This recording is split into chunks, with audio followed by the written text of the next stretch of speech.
এই যুদ্ধের নেতৃত্ব কি তুমি একা দিয়েছ? তুমি কি করেছো? তুমি ঢাকা ভার্সিটির একটা ইংলিশ বিভাগের একটা গেঞ্জি পরে টি শার্ট পরে সামনে ঘুরেছো, তাই বলে কি তুমি মানে সব কিছু হয়ে গেছো? সর্বপ্রথম বলি, হাসনাত সার্জিস, আসলে হাসনাত সার্জিসটা কে, ওরা কোথা থেকে আসছে? আজকে আপনারা, আমি বলি একটু, সেটা হচ্ছে যে আজকে কিন্তু 12 দলের একটা প্রোগ্রাম ছিল। ওখানে সার্জিস গিয়েছিল, আমিও গিয়েছিলাম, আক্তার গিয়েছিল, তারপরে আরও অনেকে গিয়েছিল, প্রত্যেকটা রাজনৈতিক দল থেকেই গিয়েছিল।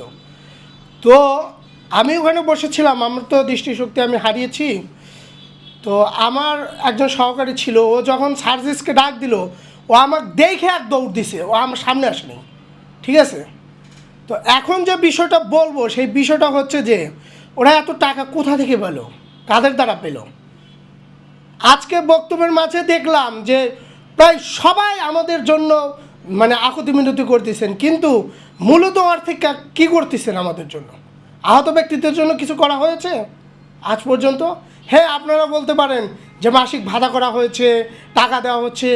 এখন পর্যন্ত আমাদের আহত ব্যক্তিদের সঠিকভাবে যে ইয়াটা করার দরকার সেটা করা হয় নাই। আজকে সার্জিস হাসনাতকে বলতে চাই, তোমরা আসো, হাসনাত আমাকে মাঝে মধ্যে মেসেজ দাও, মেসেজগুলো বন্ধ করো, আমি তোমাকে ঘৃণা করি। আমি সরাসরি আজকে বলে দিচ্ছি, তোমাদেরকে আমরা ঘৃণা করি। আজকে আমরা চাইলে কি পারি না? ওদের চার যোগ্যতা কি আমাদের কম নেই? সব দিক দিয়ে আমরা ওদের চেয়ে অ্যালার্ট আছি, কিন্তু আমরা কখনো দালালি করার জন্য জন্মগ্রহণ করিনি। এই দেশটাকে স্বাধীন করার মূল লক্ষ্যটা ছিল কি? মানুষদেরকে সার্বভৌমত্ব ফিরিয়ে আনা, মানুষদের ভাগ স্বাধীনতা ফিরিয়ে আনা, মানুষদের জনসাধারণদের যে ভোটের যে অধিকারটা সেটা ফিরে আনা, যেন কোনো রকম দালালি না থাকে, কোনো রকম চাকরিতে যেন নিয়োগ না থাকে, যাতে নিজেরা যাতে সুপারিশ করে যেন ঢুকতে না পারে। আজকে আমরা দেখতে পাচ্ছি যে ওই ফেসিক সরকারের চাও ওরা বেশি বাড়াবাড়ি করতেছে। আমরা খুব দ্রুত, আমি স্পষ্ট করে একদম সরাসরি আমি ওদেরকে ওয়ার্নিং করে দিচ্ছি যে আমরা খুব দ্রুত ওদের বিরুদ্ধে অ্যাকশনে যাব যদি ওরা সঠিক পথে না ফিরে আসে। ওরা আমার ছোট ভাই, ওদেরকে ভালোবাসি, ভালোবাসার জায়গাটা ধরে রাখো। যদি ধরে রাখতে না পারো তাহলে জানো, তোমরা কোয়ালিটি জানো আমি কেমন মানুষ এবং কি করতে পারি। এই কোয়ালিটি সম্পূর্ণ মানুষ আমি কি না সেটা আর কেউ না জানুক, তোমরা হাতে গোনা কয়েকজন ঠিকই জানো যে আমি কি করতে পারি আর কি করতে পারি না। ভেবো না যে চোখ নষ্ট হয়ে গেছে বলে আমার সংগ্রাম এখানে থমকে দাঁড়াবে না। এখন শক্তি সাহস আগের চেয়ে আরও অনেক বেড়ে গেছে। এখন অনেক মানুষের আরও বেশি সহযোগিতা পাচ্ছি, কিন্তু তোমাদের মতো টাকার সহযোগিতা না, ভালোবাসার সহযোগিতা। বুকে টেনে নেয়, মাথায় হাত দিয়ে বলে, ভাই তোমাদের মতো বীরই তো সামনে এগিয়ে যাবে। এতটুকুই আমাদের জন্য যথেষ্ট, এতটুকুই আমরা আশা করেছি।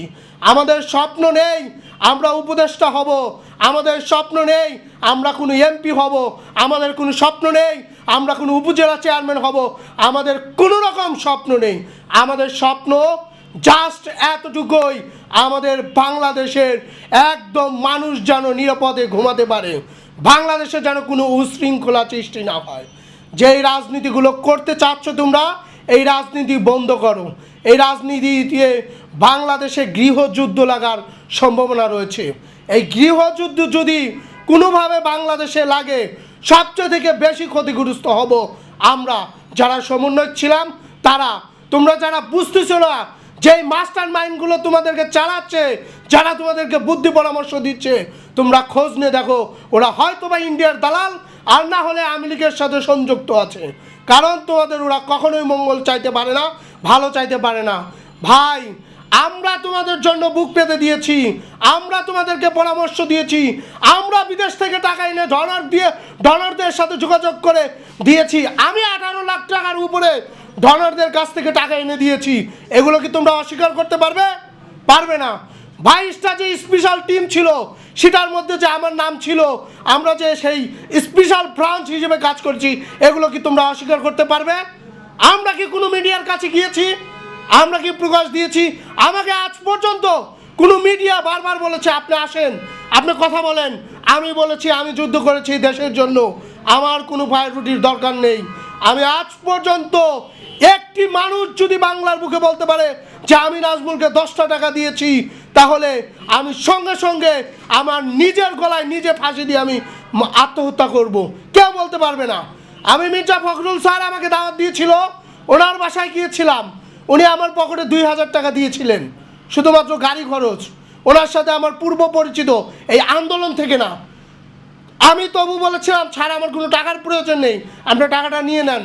কিন্তু ওনার পিএস ইনোজ সাহেব আমাকে বললো ভাই টাকাটা না নিলে স্যার অপমান হয়ে যায়, তখন আমি সেই টাকাটা রেখেছি।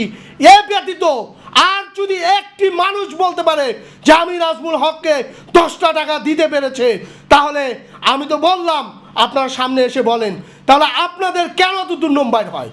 আমরা যেহেতু 10টা টাকা নেওয়ার ক্ষমতা রাখি না, আমরা যেহেতু 10টা টাকাকে ঘৃণা করি, আপনারা এত কোটি কোটি টাকা কোথায় পান? কে দেয় আপনাদেরকে? হাসনাতকে একজন প্রশ্ন করেছিল সাংবাদিক, আপনি গাড়ি কোথায় পেলেন? আপনি কি প্রশ্নের উত্তর দিয়েছেন? উত্তর দিয়েছেন আমাদের গাড়ি দেওয়ার মতো লোক আছে। কে আছে? কারা আছে? কে দিচ্ছে? তথ্য আমরা চাই। প্রায়োরিটি কি তোমার একা? এই যুদ্ধের নেতৃত্ব কি তুমি একা দিয়েছো? তুমি কি করেছো? তুমি ঢাকা ভার্সিটির একটা ইংলিশ বিভাগের একটা গেঞ্জি পরে টি শার্ট পরে সামনে ঘুরেছো, তাই বলে কি তুমি মানে সব কিছু হয়ে গেছো?